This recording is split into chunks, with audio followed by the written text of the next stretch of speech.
We're doing a bit of a departure today in light of the recent events that unfolded last week.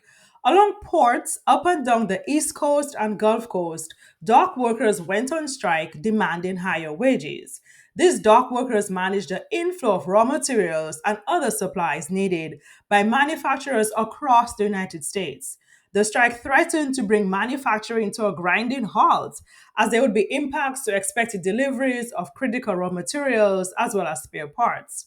Even with the best contingency plans, how was your biopharm manufacturing facility going to deal with the potential loss of critical raw materials and spares?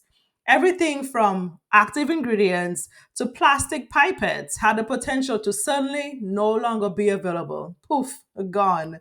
Had the strike continued on, who knows what would have happened? Hopefully, we've all learned from the unlikely lesson from the pandemic that havoc can strike at any time on your supply chain.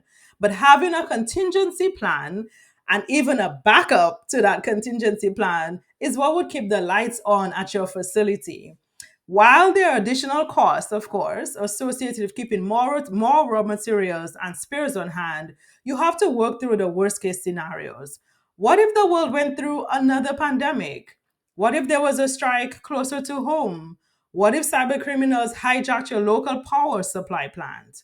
The cost of being forced to shut down, not because you don't have the right employees, not because demand has fallen for your product, not because your process has become suddenly inefficient over time, but simply because you didn't plan well enough for a credible what if scenario is simply not worth it.